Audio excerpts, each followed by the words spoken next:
Hello everyone, मैं doctor Ashima Aryan, obstetrician and gynaecologist D T M hospital से। आज मैं आप सबके साथ एक बहुत ही इम्पोर्टेंट टॉपिक पे कुछ पॉइंट्स डिस्कस करूंगी। जैसे ही आपको पता चलता है कि आप प्रेग्नेंट हैं, आपके घर में खुशियां आने वाली हैं, तो आपको किन बातों का ध्यान रखना चाहिए, क्या आपको करना चाहिए, क्या नहीं करना चाहिए, आज हम उन्हीं पॉइंट्स पे डिस्कस करेंगे। अगर आप प्रेगनेंसी प्लान कर रही हैं तो आप उससे पहले 3 महीने पहले से फोलिक एसिड की गोली लेना शुरू कर दें। जब भी आपके पीरियड मिस होते हैं या आप ओवरड्यू होते हैं तो आप घर पर ही यूरिन प्रेगनेंसी टेस्ट कर सकते हैं, और अगर उसमें 2 लाइन आती है तो इसका मतलब है कि आप प्रेग्नेंट हैं। तो अब क्या करना है? अब आप जाके अपने ऑब्स्टेट्रिशियन से मिलिए। और मैं आपको एक बहुत इंपॉर्टेंट बात और बता दूं, प्रेगनेंसी कोई बीमारी नहीं है, ये एक नेचुरल प्रोसेस है, तो हमें इससे घबराना नहीं है। जब आप अपने ऑब्स्टेट्रिशियन से मिलेंगे तो वो आपके एक बेसिक चेकअप करेंगे और कुछ ब्लड टेस्ट और यूरिन टेस्ट कराएंगे। ब्लड टेस्ट में वो आपका ब्लड ग्रुप देखेंगे, आपका कंप्लीट ब्लड काउंट कराएंगे, जिससे पता चलेगा कि आपके अंदर कोई खून की कमी तो नहीं है। इसी के साथ वो आपका वायरल सीरोलॉजी कराएंगे, HIV, HbS एंटीजन और VDRL, जिससे ये देख सकते हैं कि आपको कोई इन्फेक्शन तो नहीं है और बच्चा इस इन्फेक्शन से संक्रमित तो नहीं हो जाएगा।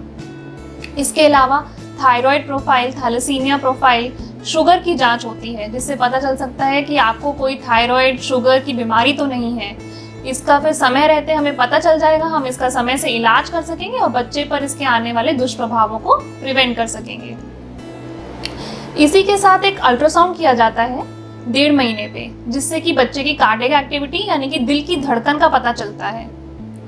अगर हम सप्लीमेंट्स की बात करें तो जैसे ही आपका यूरिन प्रेगनेंसी टेस्ट पॉजिटिव आता है, आप अपनी डॉक्टर की सलाह पे फोलिक एसिड की गोली शुरू कर दें। मैं आपको एक और बात बताना चाहूँगी, शुरुआत के 3 महीनों में हो सकता है कि आपको कोई दिक्कतें आएँ, जैसे कि उल्टी होना या उल्टी जैसा लगना, एसिडिटी होना, या फिर बार बार यूरिन जाना, या ब्रेस्ट डिस्कम्फर्ट होना, पेट में दर्द होना, या थकान रहना। पर दोस्तों, ये लक्षण जो हैं ये प्रेगनेंसी में लगभग सभी महिलाओं को होते हैं, तो आपको इससे घबराना नहीं है। अगर आपको उल्टी जैसा लगे या उल्टी आती हो तो आपको कुछ बातों का ध्यान रखना है। एक तो आपको खाली पेट नहीं रहना है। सुबह उठ के मॉर्निंग में बिस्किट या ब्रेड या आलमंड, बादाम, कुछ भी मीठा आप ले सकते हैं। उसके बाद पूरे दिन में आपको हर 3 से 4 घंटे में थोड़ा बहुत कुछ खाते रहना है। आपको कोई भी स्ट्रॉन्ग स्मेल है जैसे सिगरेट का धुआं या परफ्यूम, इनसे दूर रहना है। और अदरक यानी कि जिंजर का जूस जो होता है वो नौजिया कम करने में काफ़ी हद तक कामयाब है। इसके अलावा अगर इन सब चीज़ों से भी आपकी उल्टी या उल्टी आने जैसा आपको लगता है तो हम दवाइयाँ शुरू कर सकते हैं, और आपको घबराने की कोई ज़रूरत नहीं है। ये दवाइयाँ आपके लिए और आपके बच्चों के लिए बिल्कुल सेफ हैं। इसी के साथ अगर आपको एसिडिटी की दिक्कत है तो आपको अपनी डाइट पे ध्यान देना होगा। आपको खाली पेट नहीं रहना है। आपको अपने 3 मेजर मील्स यानी कि ब्रेकफास्ट, लंच और डिनर के साथ साथ 3 माइनर मील्स और लेने हैं। इसमें आप फ्रूट्स, ग्रीन सैलेड, दूध या फिर कोकोनट वाटर ले सकती हैं। इसी के साथ आपको ऑयली और स्पाइसी फूड को अवॉइड करना है, और हो सके ज़्यादा से ज़्यादा घर का बना हुआ खाना ही खाना है। और एक और बात का ध्यान रखें, आपको पानी बहुत पीना है। दिन भर में कम से कम 2.5 से 3 लीटर पानी ज़रूर पिएं। अब देखते हैं कि आपको क्या नहीं करना चाहिए। तो अगर आप स्मोकिंग या अल्कोहल लेती हैं तो मेरी आपको यही सलाह होगी कि आप इसको एकदम बंद कर दें।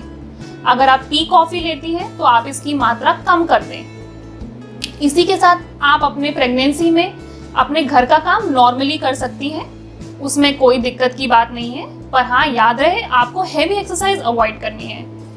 आप प्रेगनेंसी में कुछ एक्सरसाइजेस भी कर सकते हैं, लेकिन उसके लिए कौन सी एक्सरसाइज करनी है, कितनी देर तक करनी है, इसके लिए आप अपने डॉक्टर से मिलिए। 3 महीने पूरे होती आपका एक और अल्ट्रासाउंड कराया जाएगा, जिसे हम बोलते हैं अल्ट्रासाउंड NT-NB यानी कि न्यूक्लियर ट्रांसलूसेंसी और नेजल बोन। इसमें हम ये देखते हैं कि बच्चे में कोई जन्मजात बीमारी या कोई क्रोमोसोमल अनोमली तो नहीं है। फिर आप देखेंगे कि जैसे ही आपके 3 महीने पूरे होते हैं और आपका 3 महीने के बाद आपकी जितनी भी आपकी दिक्कतें थी, जैसे उल्टी या थकान, आपको लगेगा कि ये सब धीरे धीरे कम हो रही हैं, आपको अच्छा महसूस होने लगेगा। और हाँ, एक और ज़रूरी बात, अब आपको अपने बच्चे की मूवमेंट्स फील होने लगेंगी। तो आपको इस बात का ध्यान रखना है कि आपका बच्चा घूम रहा है। इसी के साथ 3 महीने के बाद आपको अपनी डाइट पे भी पूरा ध्यान रखना है। आपको हेल्दी खाना खाना है और ऐसा खाना खाना है जिसमें प्रोटीन की मात्रा ज़्यादा हो, जैसे पनीर, दूध, अगर आप अंडा लेते हैं तो अंडा ले सकते हैं। इसी के साथ आपके ऑब्स्टेट्रिशियन आपको कुछ सप्लीमेंट स्टार्ट करेंगे, जैसे आयरन और कैल्शियम, जो कि प्रेगनेंसी में बहुत ज़रूरी होते हैं। और आपको टीटी के 2 इंजेक्शन लगाए जाएंगे। और एक और बहुत ज़रूरी बात है, करीबन 4 से 5 महीने पे एक अल्ट्रासाउंड किया जाता है, जिसे अल्ट्रासाउंड लेवल 2 कहते हैं, या टारगेटेड एनोमली स्कैन। ये बहुत ही इंपॉर्टेंट अल्ट्रासाउंड है। इसमें बच्चे की एक एक पार्ट को देखा जाता है और देखा जाता है उसमें कोई कमी तो नहीं है। अगर कोई कमी पाई जाती है तो उसका समय रहते इलाज कर सकते हैं। फिर दोस्तों 6 से 7 महीने पे आपकी एक जांच की जाएगी, जिसे बोलते हैं ग्लूकोज टॉलरेंस टेस्ट। इससे हमें पता चलता है कि आपको कोई शुगर की बीमारी तो नहीं है। इसमें आपका खाली पेट एक खून की जांच की जाएगी, उसके बाद आपको 75 ग्राम ग्लूकोज दिया जाएगा और उसके 1 और 2 घंटे बाद फिर से खून में शुगर की जांच की जाएगी। अगर इस टेस्ट में कोई खराबी मिलती है तो हम उसका ट्रीटमेंट शुरू कर सकते हैं, जिससे कि आप पे और आपके बच्चे पे शुगर का कोई प्रभाव नहीं आएगा। अब मैं आपको कुछ वार्निंग साइंस बताऊंगी, यानी कि अगर ऐसा आपको कुछ लगे तो आपको तुरंत अपने डॉक्टर से मिलना है। अगर पहले 3 महीने में आपको कभी भी ब्लीडिंग हुए, या कोई ब्राउन स्पॉटिंग लगे, या कोई भी नीचे से गंदा पानी आए जिसके साथ खुजली हो या उसमें बदबू हो, या पेट में दर्द हो, तो आप तुरंत अपने डॉक्टर से मिलिए। ऐसे ही उसके बाद 3 महीने के बाद अगर आपको थकान ज़्यादा लगती हो, या सिर दर्द रहता हो, या फिर आपके पेट में दर्द हो, या फिर कहीं पे भी कोई सूजन, हाथ पैरों में सूजन लगे, तो तुरंत अपने डॉक्टर से मिलिए। ऐसे ही 3rd ट्राइमेस्टर में अगर कभी भी आपको पेट दर्द हो, आपका बच्चा कम घूमे, या फिर नीचे से पानी छूट जाए, यानी कि बैग ऑफ वाटर रप्चर हो जाए, या फिर कोई खून छूटे, तो तुरंत अपने डॉक्टर से मिलें।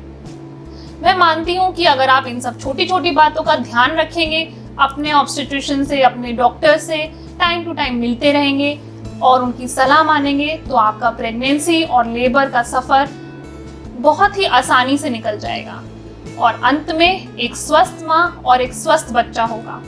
मेरा मानना है एक स्वस्थ माँ ही एक स्वस्थ बच्चे को जन्म दे सकती है। हमारे DTM हॉस्पिटल में प्रेगनेंसी से रिलेटेड सारी सुविधाएं उपलब्ध हैं। प्रेगनेंसी से पहले की जांचें, उनका उपचार, प्रेगनेंसी के दौरान की हर प्रकार की सुविधाएं और प्रेगनेंसी के बाद की सुविधाएं सभी हमारे हॉस्पिटल में उपलब्ध हैं। आप मुझसे आके मिल सकते हैं या फिर स्क्रीन पे दिए गए नंबरों पर कॉल करके जानकारी ले सकते हैं। Thank you.